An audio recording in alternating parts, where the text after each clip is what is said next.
Live from the sun-drenched cobblestones of the Eternal City, conversation crossing faith, culture, and current events. Civil discourse, civil debate, and the free exchange of ideas. This is Intersections with Bree Dail and Matt Dooley. Now your hosts, Bree and Matt. And good morning from Rome. This is an all-new Intersections Crossing Faith, Culture, and Current Events with Bree Dail and Colonel Matt Dooley. For those of you who are joining us for the first time, I am an internationally accredited journalist, accredited to the Holy See as the Rome correspondent for the Epoch Times, and you may also find me on Catholic World Report, and I have also contributed to Newsmax and Newsmax Magazine, and many other outlets, including National Catholic Register, and I hold a BA in History from Christendom College and a master's degree in Foreign Policy and Diplomacy from Norwich University, and I am happy to be joined once more by my co-host, my intrepid co-host, Colonel Matt Dooley. Good morning, Colonel Matt Dooley. Good morning, Bree. How are you? Happy Thanksgiving, belated, and Merry Christmas season, Merry shopping season, Cyber Monday. Yeah, right. Cyber Monday. Yeah, Thanksgiving here went off with success. I drove all the way down to the naval base down in Naples, picked up a turkey, 16-pounder, and fresh cranberries and all of that kind of stuff, and hosted 10 of some very good dear friends, 10 of them, and ended up being 13 in the end, who came in and had Thanksgiving, a full-on traditional Thanksgiving meal. And then the next day brought a whole bunch of leftovers to the local cafe owner and his employee, who was also invited and couldn't make it because their cafes were open on a random Thursday in the middle of November because Italians don't have Thanksgiving. So that was my Thanksgiving. What was your Thanksgiving like? We normally will we'll just kind of localize on our own location. Travel on other holidays, we'll get out there and go. But for Thanksgiving, it's traditional home and hearth here at the house, and we eat very well. And then I'll chew on turkey for the next 2 or 3 weeks. Right, exactly. Turkey, everything for the next 2 weeks. So, Matt, there's been a lot that we have not covered because we've not been online for the last pretty much 2 weeks since the Monday before Thanksgiving. So I want to hit some of the news that have happened in the Vatican in the last 2 weeks. And then we're going to talk a lot about U.S. news and world news. And so for those of you who are joining us the first time, our show is broken into 3 themes: news impacting faith, and connecting that news to that which is impacting culture and current events. And boy, we have a lot of that. So diving into what's gone on in the Vatican. First off, Cardinal Robert Sarah, who is known to be very traditional. He was the head of the liturgy in the Catholic Church until just recently, when he resigned due to his age, and Pope Francis accepted his resignation. He did an interview over the last week with Il Figaro, which is a fairly well-known Italian news service, where he stated reportedly that he supported Pope Francis's motu proprio Traditionis Custodes, which is a focus on really limiting a lot of the traditional Latin Mass. And it's one that many people have said has even undone the motu proprio that was created by Benedict XVI to support the traditional Latin Mass community. So many people were really, really shocked and surprised that Cardinal Sarah, who is considered very traditional, would support this motu proprio. But I was speaking with our producer right before we came on to the radio, Matt, and it's not surprising to me, and for people who are Vatican insiders, that that Cardinal Sarah would speak out in support of the motu proprio, but at the same time, he says he does not believe that Pope Francis is seeking to get rid of the traditional Latin Mass. That he is looking to temper it. It seems to me that it's political gaming, like what we expect in Washington, D.C., It's the politics of the curia of the Catholic Church, and in this case, Cardinal Sarah, who has spoken out many times in what seems to be contradicting Pope Francis. One would be when he co-authored a book with Benedict the 16th, has once more stepped up and said, actually, no, I am in support of Pope Francis and his teachings, but I'm also giving him the benefit of the doubt that he is not looking to undermine the traditional Latin Mass liturgy. Matt, you don't go to the traditional Latin Mass. I attend it, but I also go to the Novus Ordo. But I know that you looked at the motu proprio and the letter that Pope Francis sent in support, in congruence with the motu proprio that he put out, and the reaction that took place afterwards by those who, in particular, are in the media, who support the traditional Latin Mass and who tend to promote, kind of emotional reactions. What are your thoughts on all of this? Was this politics as usual? Is Cardinal Sarah playing the long game? And your thoughts? I know that we've discussed the motu proprio in depth before. Yeah, I guess you gotta, in asking why they're doing this, you have to speculate the motivation. Right. And it's tough for me to assess anything else other than political maneuvering for the laity. For those of us who are the church militant, I see utility in both forms of Mass. The Novus Ordo is more accessible because you understand what's being said. And so the argument becomes, we have Mass in that fashion. So those who don't understand Latin can understand more of what's going on at each of the stages, each of the components of our religious tradition. I appreciate that. And that's important when you want to know what's going on. However, the traditional Latin Mass is also beautiful, and let us not forget that that's how Mass was done for millennia. So the idea that for some that's their preferred method of attending Mass, I can also appreciate. There's a sense of history, majesty, the beauty of that. And for some, that's their way of feeling closer to God. And they're equally legitimate. And I say that because that's what our church tells us. And exorcists have actually said the same. And, the very famous traditional Latin Mass priest, who is also an exorcist, Father Chad Ripperger, has said during exorcisms, the demons don't react any differently to the Eucharist that is consecrated during a traditional Latin Mass and a Eucharist that is consecrated in Novus Ordo. And yet we do hear that many people who attend the traditional Latin Mass, there have been many who are very loud on social media who claim that that is the only true Mass and that the other is a different religion. And when you start to see that, then you start to question, well, why is it that Pope Francis has reacted to those reactionaries? Well, it does seem that that's the case when you read his letter. He's addressing specific reactionaries, many of them in the Anglo community, some of which who have reacted in the same way into my reporting. I will say, like, Taylor Marshall, for example, who is a professor of history and someone who I considered a friend. He blocked me on social media for questioning a situation that was being put out on social media. Just saying, like, I don't know why Dr. Taylor Marshall has done this, and then he blocked me. So that tends to be that type of reactionary, the way that those reactions take place seems to be ecumenical. Right. Yeah. It seems to be what then provides the fodder for someone who is looking to point at the liturgy and restrict the liturgy based off on personalities. Because when you read Pope Francis's letter, it doesn't seem to really talk too much to the liturgy being an issue. But he points to liturgy as the foundation for a lot of the reactionaries coming from the Anglophone community. So it's very odd on both sides.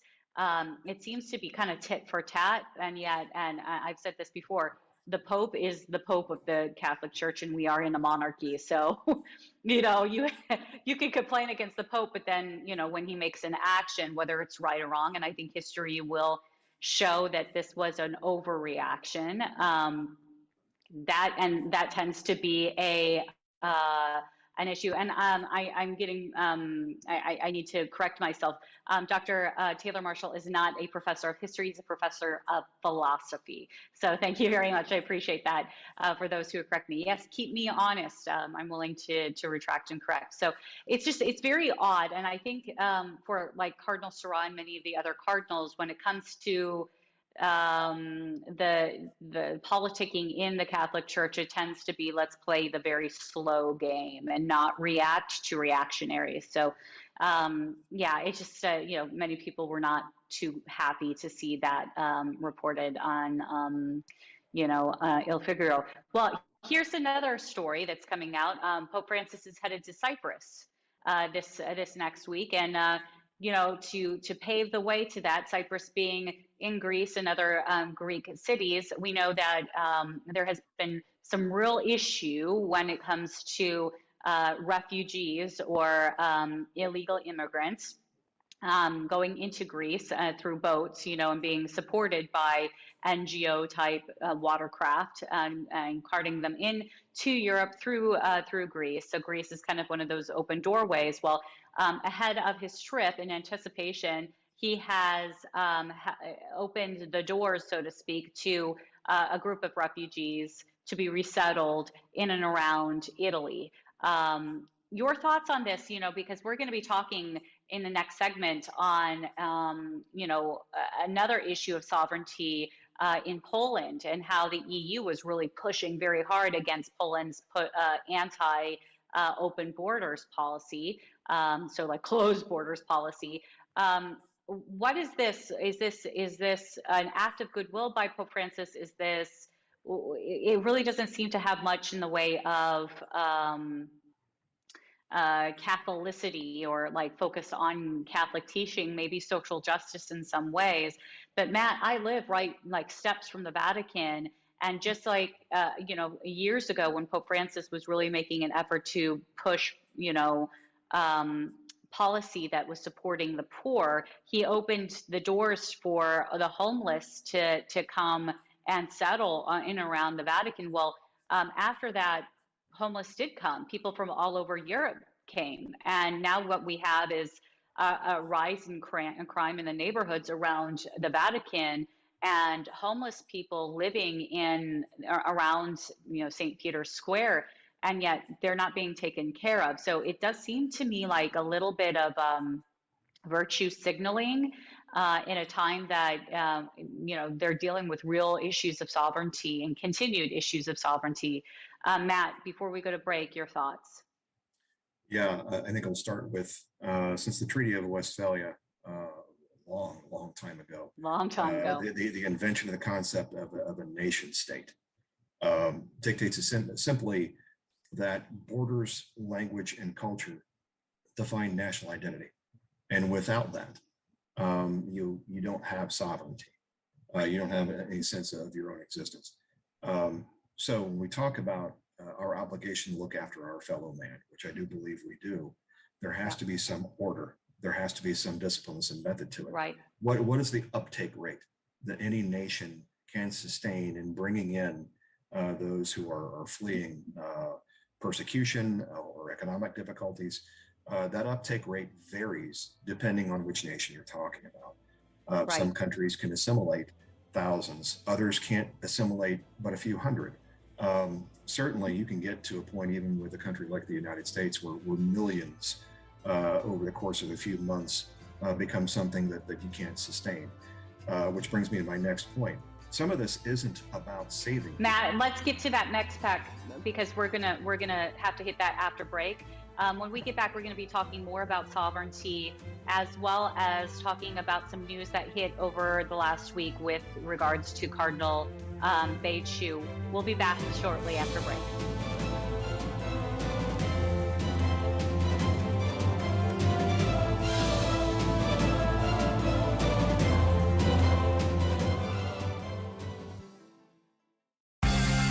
moral relativists think moral absolutes don't exist because cultures differ in their moral beliefs.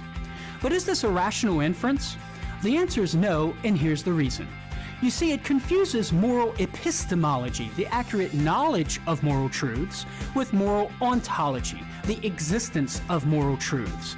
Differing moral opinions have to do with knowledge of moral truths, or lack thereof, not their existence. Furthermore, if we say absolute moral truths don't exist because cultures disagree on them, well then we're going to have to deny the existence of absolute cosmological truths, because scientists disagree about them. But we don't want to do that because we might end up denying the objective shape of our planet and its relation to the sun. Differing moral beliefs, therefore, doesn't negate moral absolutes. I'm Carlo Broussard with the ready reason for Catholic Answers, Catholic.com. We all know children have a natural innocence and a sense of wonder. Yet our world is full of distractions that can pull families in the wrong direction. But with the help of God and a church family, your children can grow in the security of faith, hope, and love. Weekly Mass provides that critical faith foundation needed in life. So if your family hasn't been to Mass in a while, we'd like to invite you home. Discover more at CatholicsComeHome.org.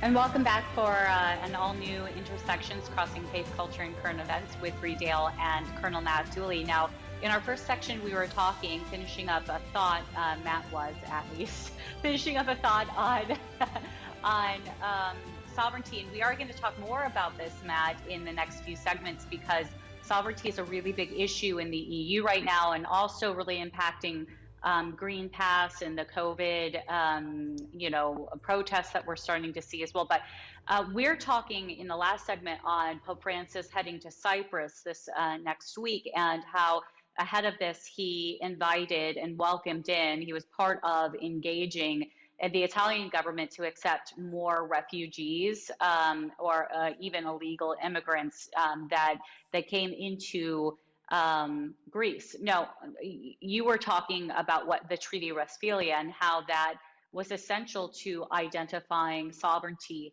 as, internationally, what that was. Your second thought before we went to break.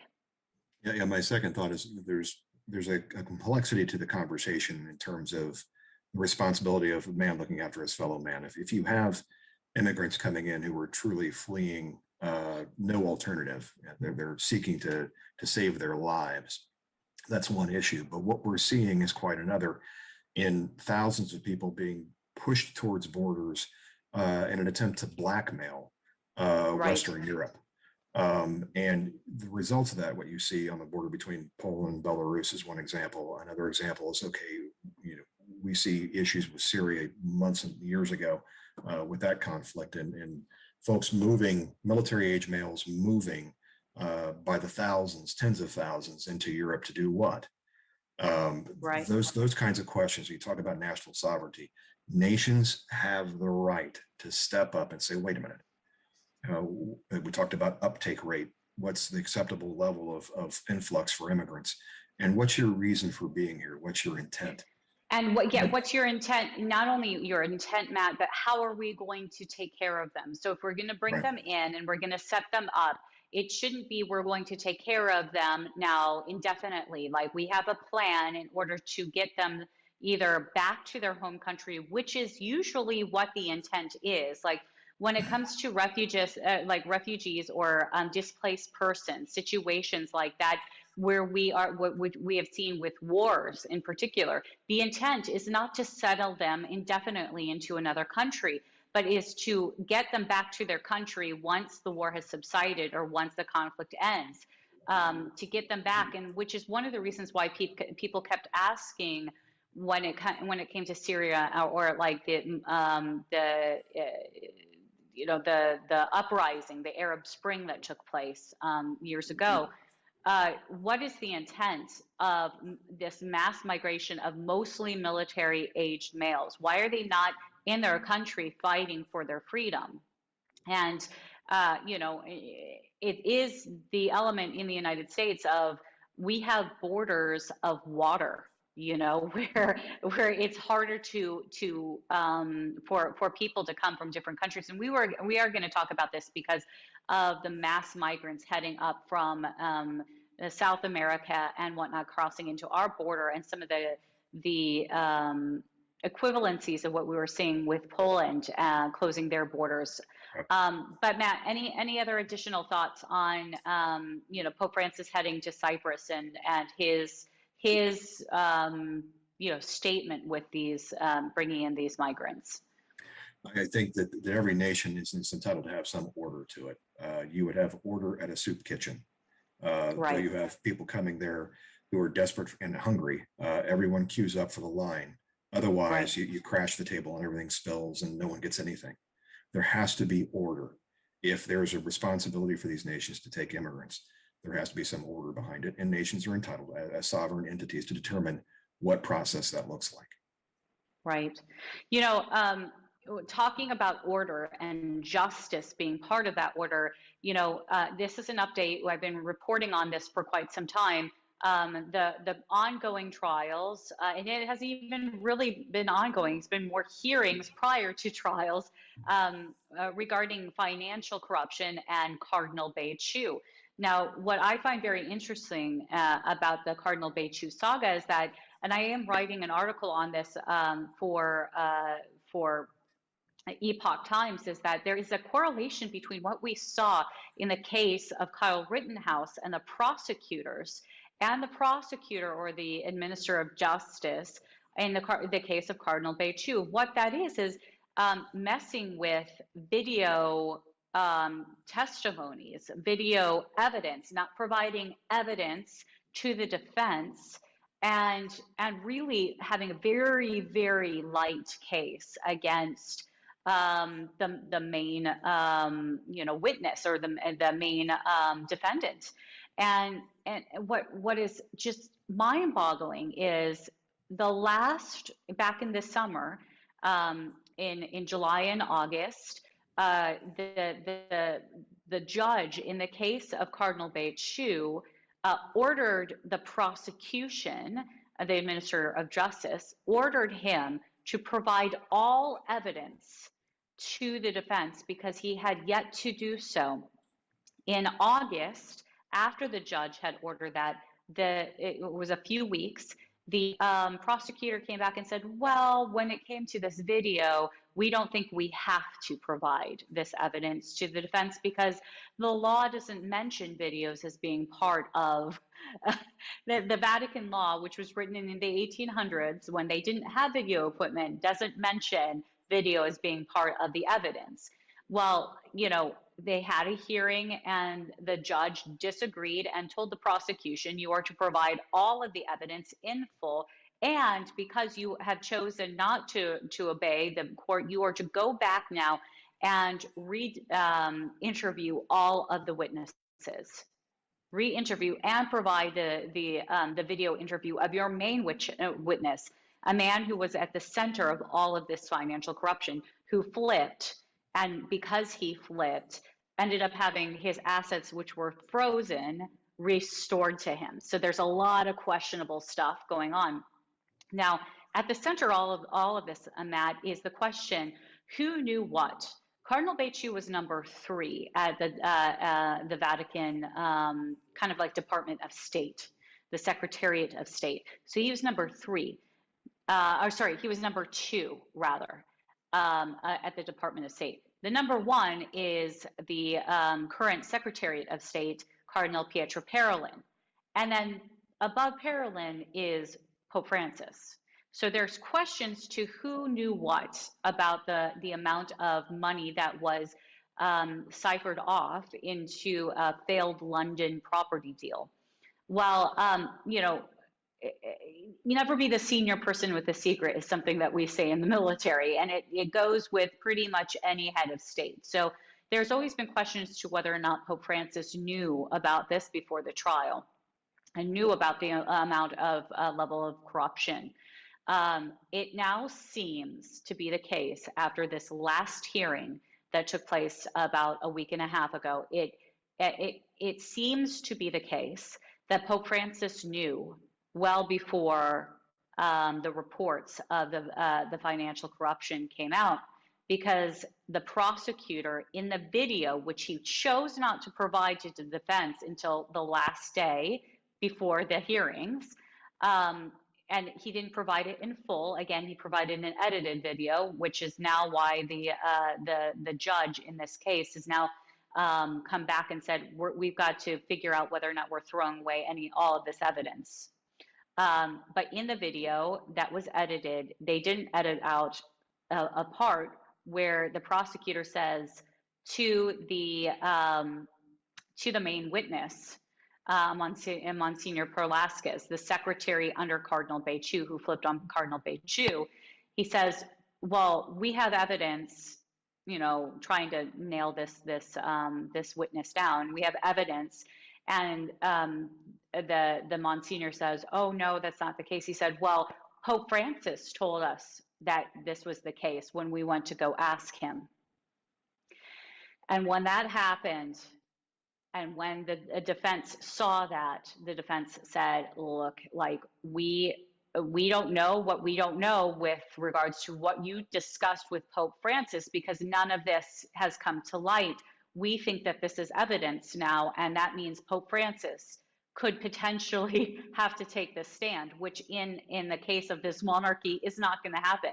So this goes into even questioning now whether or not Becciu is ever going to get a fair trial if one of the witnesses in this case is, as they're claiming, Pope Francis. So it's quite a mess, considering, very similar to, like I said, with the prosecution in the case of Kyle Rittenhouse, where they were messing with videos and certain, evidence was not provided to the defense. And Matt, what are your thoughts on all of this? Do you think that this potentially could blow up in the face of the Vatican? This prosecutor is representing the Vatican.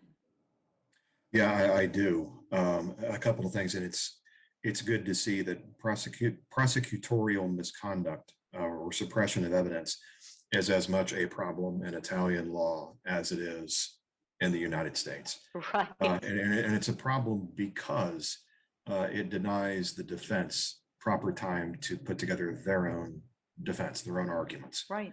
But it also violates the intent of the rule of law, because it complicates the pursuit of justice.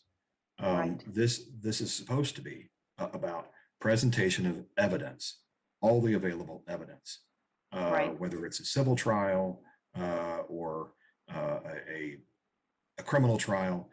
All of it gets presented. Both sides make their arguments, and then either a jury or a judge makes their ruling.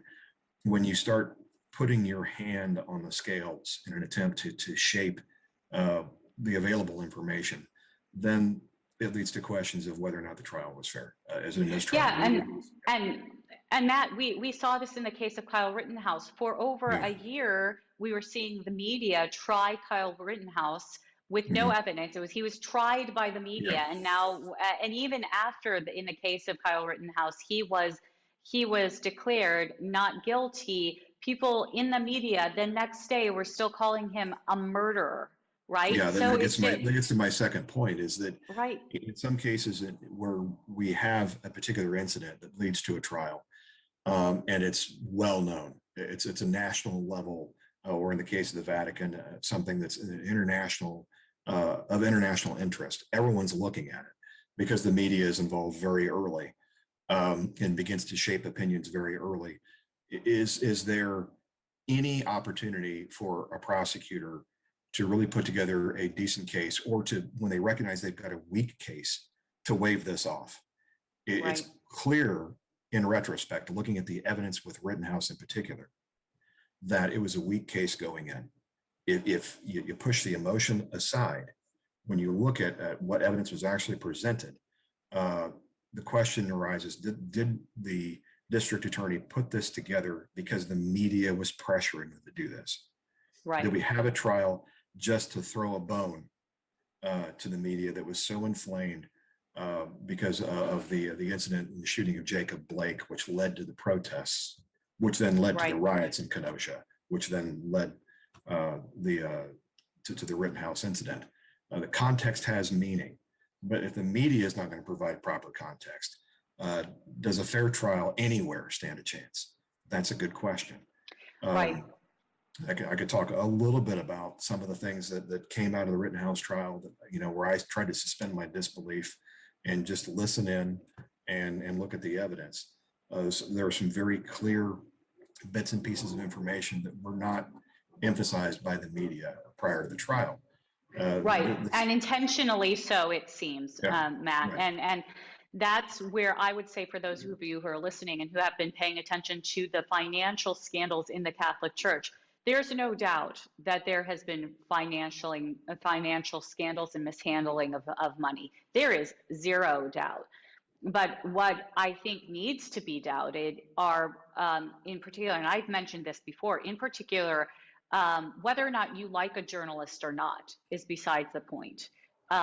If a journalist has not gone and sought both sides of a very complicated story, whether it's contacting the lawyers of both parties, whether it's the defense and the prosecution, throughout the investigation into their reporting, if they don't give equal time to both, that's questionable. And I have seen now in my research into this story, and I cannot tell you whether Cardinal Becciu is guilty or not. That's not my job as a journalist. But what I can do is shape a narrative if I so choose to.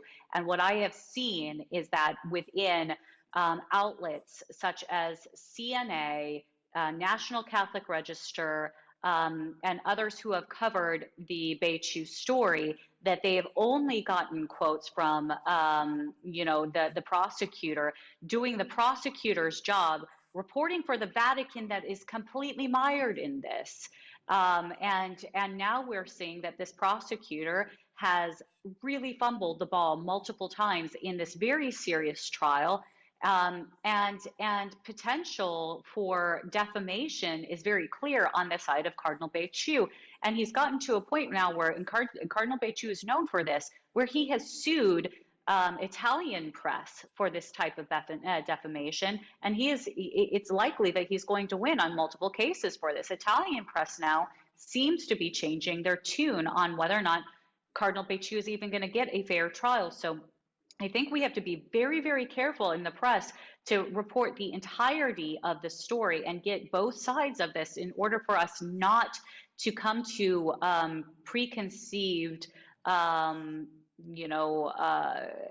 conclusions on this. And what I find very interesting on this case is that Cardinal Becciu seems to, again, he was number 2 at the Secretary of State, and it seems to be the case that Cardinal Pietro Parolin has been given a pass, and I don't understand that. Again, senior person with the secret, and indeed, I can say that CNA, Catholic News Agency, has done a few pointed focus pieces on Monsignor Prolaskas, the main witness against Cardinal Becciu, and I'm telling you, I think that most journalists now are really starting to look at this guy as being the center of all of this, and trying to throw his boss, his boss under the bus. Again, not saying that Cardinal Becciu is guilty or not guilty. It just seems like the person who's been at the center of all of this is the guy who's now trying to pass the buck.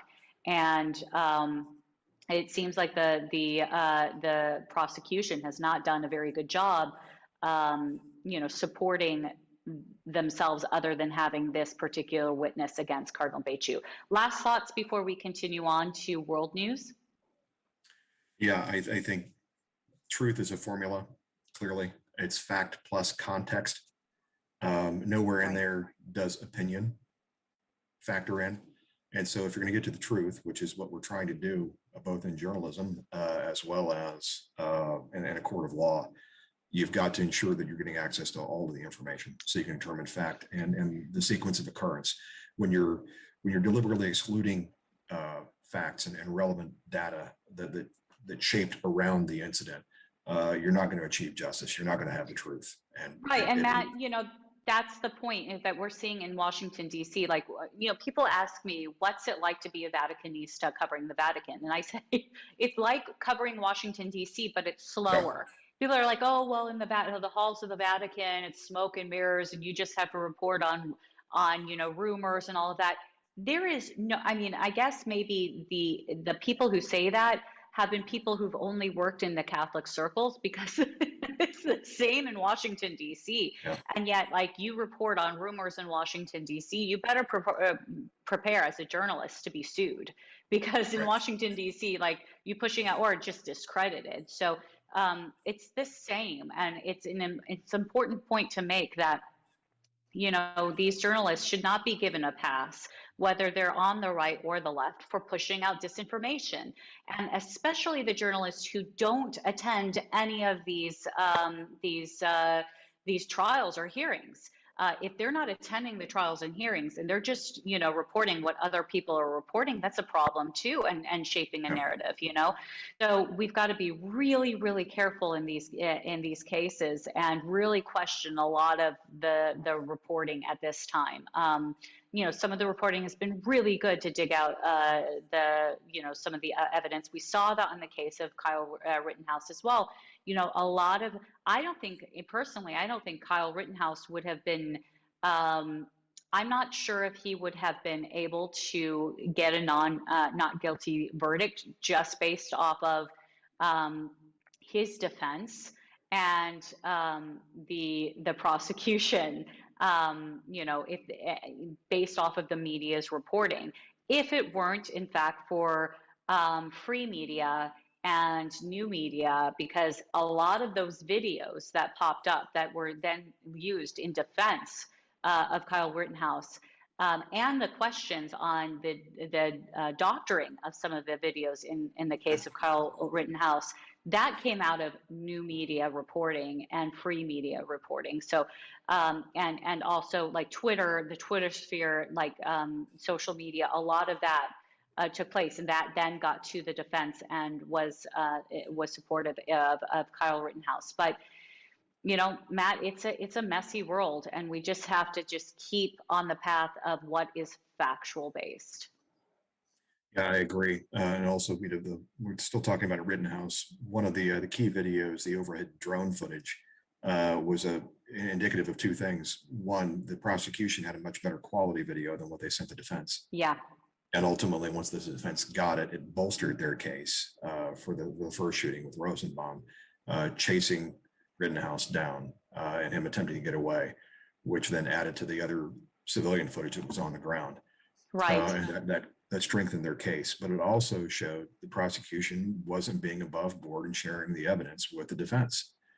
So and the evidence FBI again. wasn't. And the Right, FBI correct. wasn't. I mean, And that's a big deal. Shocking. And That's regardless shocking. regardless of where you come down on the side of Rittenhouse or not, we want a fair trial. We want all of the evidence. We want both Right. sides to be able to build their case, because it adds to the legitimacy when they come out of the courtroom and the jury has rendered a verdict. It must be seen by all parties as the solution and the outcome of a system of justice that is both fair and equitable. And Yeah. when you have people putting their hands on the scale, one way or the other, it doesn't leave us with that image.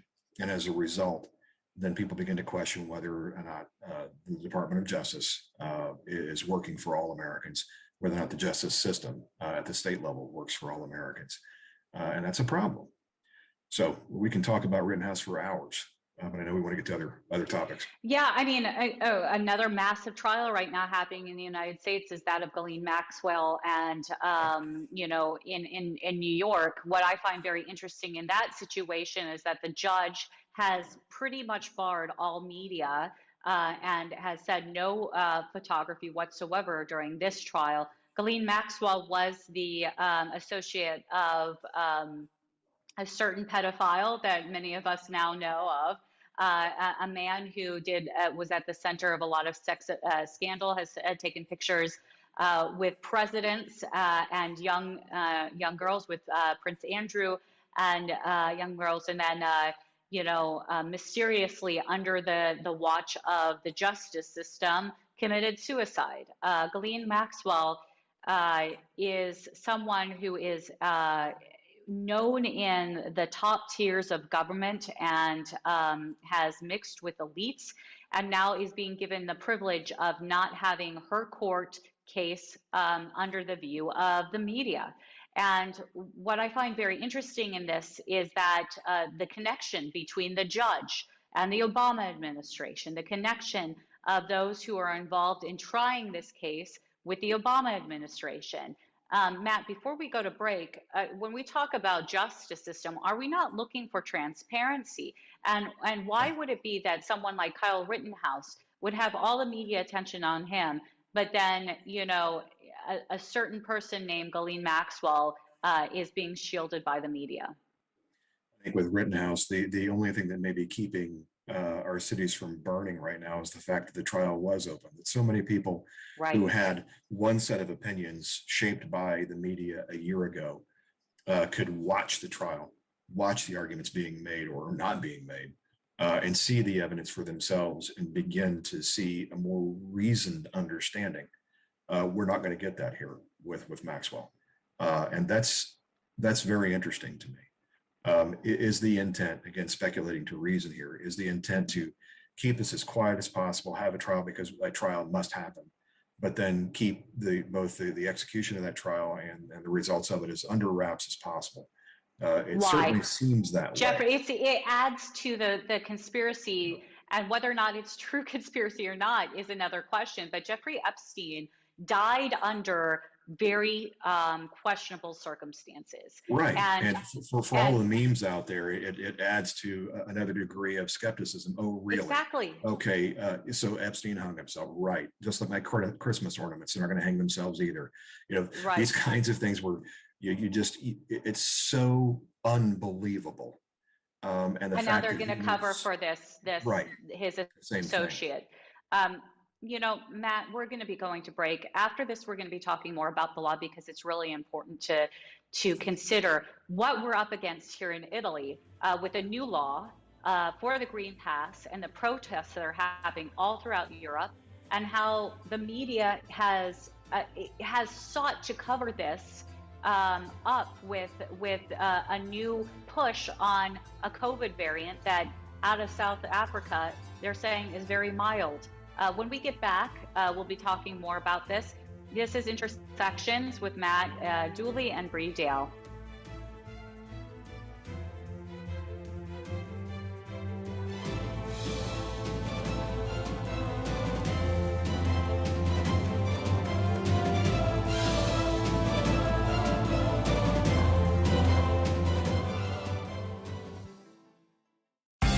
The Immaculate Conception is a Catholic dogma that many Protestants have a hard time accepting. They claim it shouldn't be believed because it's not found in the Bible. But I beg to differ. Recall how after the fall in Genesis 3:15, God promised to set enmity between the woman and Satan, between the woman's seed, the Messiah, and Satan's seed. This separation from Satan means the woman's not tainted by sin in any way. Moreover, woman seems to be a title for Eve in her pre-fall state, as is the case in Genesis 2:23. She isn't called Eve until after the fall in Genesis 3:20. So who's this new woman? It's the mother of the Messiah, Mary. So just like the first woman was created without original sin, so too the new woman, Mary, was created without original sin. That's to say, immaculately conceived. I'm Carlo Broussard with the ready reason for Catholic Answers, Catholic.com. Years ago, when I started acting, modeling, and singing in Mexico, my Catholic faith was not the center of my life. It took me many years to discover that success, fame, money, and all the pleasures of the world were not going to fulfill me. I got to a point in my life where I thought I had everything, but I realized something was missing. Thankfully, I began a faith journey that brought me back to God and home to the Catholic Church. You can too. Discover more at CatholicsComeHome.com.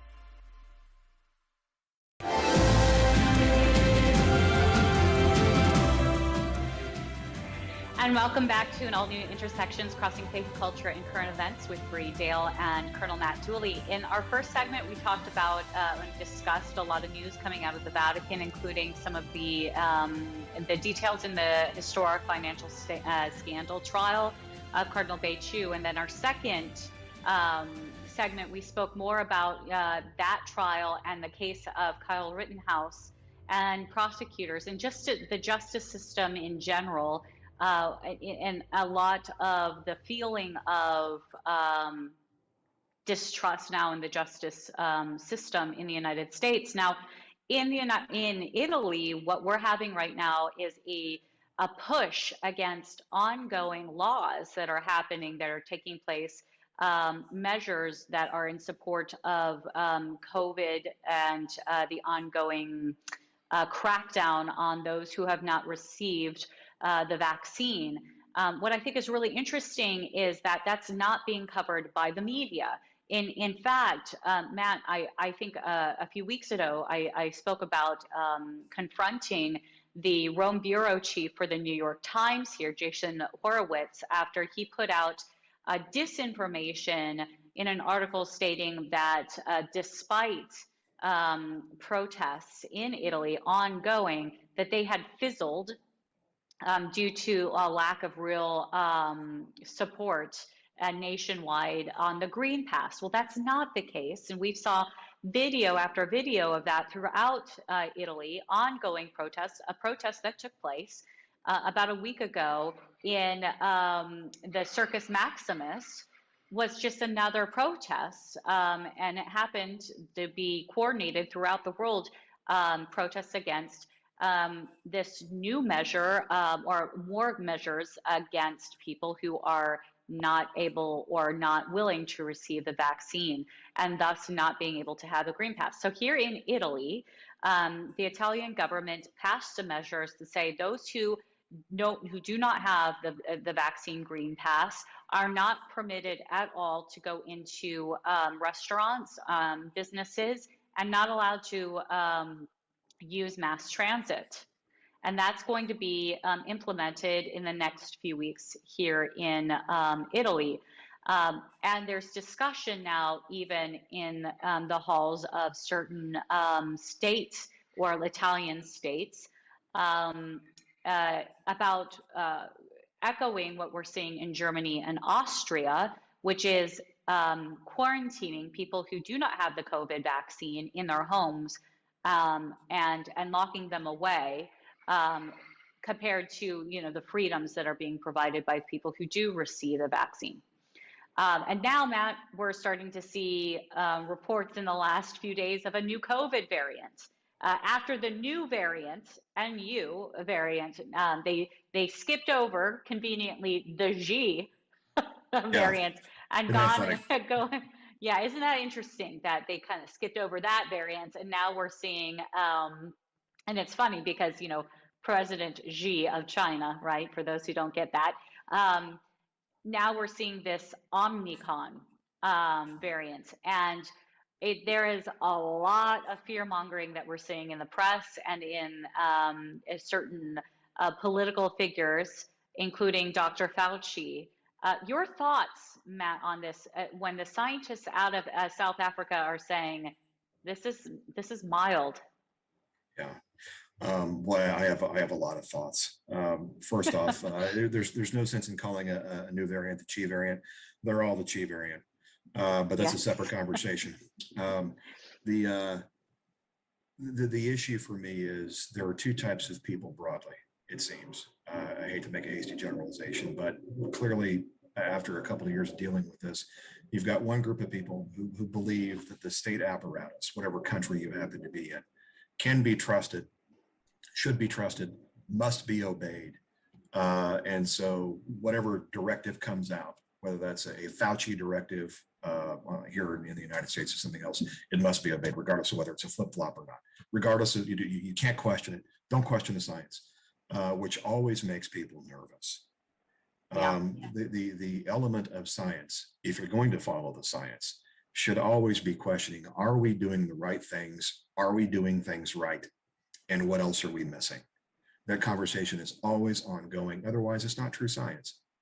And Right. so the idea of having a scientific skepticism being disallowable, I think is unfortunate. Yeah, there are people who are anti-vax who don't have any science they're basing it on. But there are some people who are anti-vax who have some concerns about this, and it is science-based. And you can't have that conversation without being vilified. That's not Right. productive. So with the new variant, are we surprised? Am I surprised we have a new variant? Absolutely not. That's what viruses do. They evolve. They want to survive. Yes. Yes. And science typically, when you look at cold or flu or whatever, viruses get weaker as they evolve generally. So I'm not surprised that we may have a new variant that's vastly different than the alpha, beta, delta, or whatever. And that it might not be really in symptoms and consequence that big of a deal anymore. And that's a good thing. Does that Yes, it is. does that mean we should continue to vaccinate? I don't know. But I'm listening to the science and the doctors who are dealing with it right now in South Africa. And it seems as if this is not a big deal. It's certainly Yeah. not worth the lockdowns. It's not worth the continued power grabs. But you're starting to see that cascade of knee-jerk response across the globe, whether it's New York And City. the question has to be, yeah, the question has to be, when is the cost enough? When does it outweigh the benefit? And that's what's happening in Europe, is that people are asking that. Isn't it interesting, Matt? I just want to say, isn't it interesting that out of Austria and then Germany, we see these movements, these measures to lock down certain people who haven't done what the government has told them to do. I just find very I've never seen that go wrong ever, but ever. I'm being sarcastic, of course.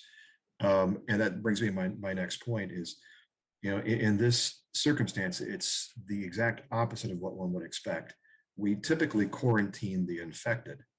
We don't Right. quarantine otherwise healthy people. And if Right. I'm vaccinated and you're vaccinated and everyone else is vaccinated, what real threat does someone who's unvaccinated pose to me? Now, an unvaccinated person, if they're unvaccinated, if they're truly vulnerable, probably should not be permitted to visit areas where people are vulnerable, like nursing homes. Right. That restriction might make sense to me. But if you're vaccinated, you shouldn't be vulnerable against Right. that. And in fact, they are saying that the vaccine, we're going to need to have booster shots every year for the vaccine. Well, that does, again, sound like the flu.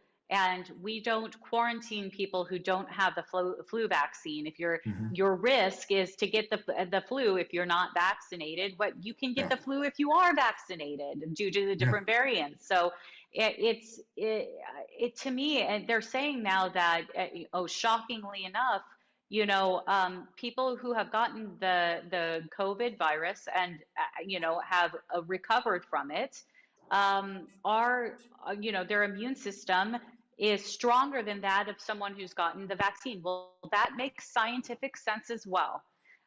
So we're seeing the science that we know is true science being supported. But then we're seeing a lot of, like you said, power grabs, fear mongering, and the media is directly involved with this, and we have to question why.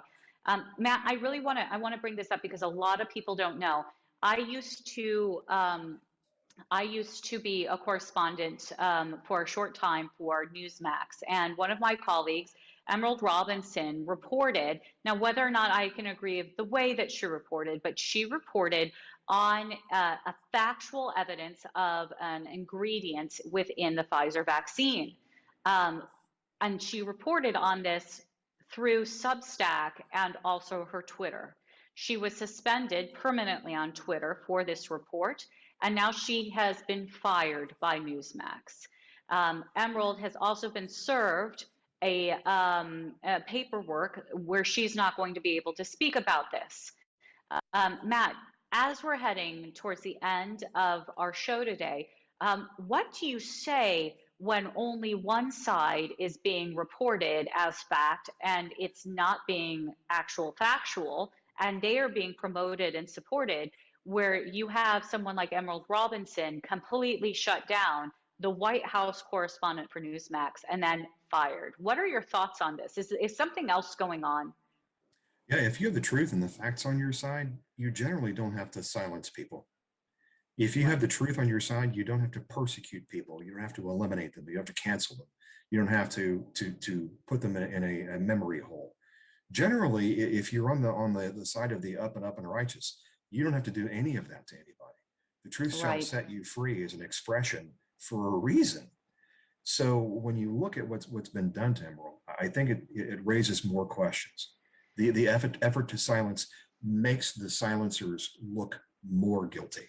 That's the Right. real story That's here. That's the real Newsmax. scandal. That's That's the real. Newsmax. And then that's where yeah, it's a scandal. And I would say people need to start questioning what, I myself included, what else is going on at Newsmax or like even Fox News, where, they might be doing deals with, either the White House to try to push another narrative, or when it comes to, the big pharma, a lot of the, Yeah, like Pfizer, for example, you can see Pfizer ads all over the media nowadays. What is going on with our right. media where, you can't, like it, if Emerald had reported incorrectly, and it's a strong possibility, she could have been discredited by the facts, Sure. but being fired and then silenced, there's a lot of questions, Matt. Last minute before we end the show today.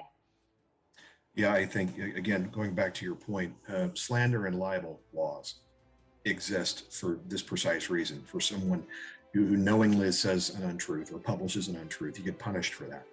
But if you are saying something that's truthful and their only solution is just to silence you, it indicates that perhaps she's onto something.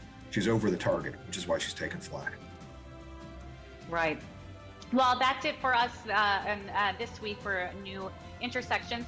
Join us every Monday in the mornings with your coffee or on your way to work. But for now, Matt, Julie, and I say happy Thanksgiving belated to you all. God bless, and we'll see you next week. Take care.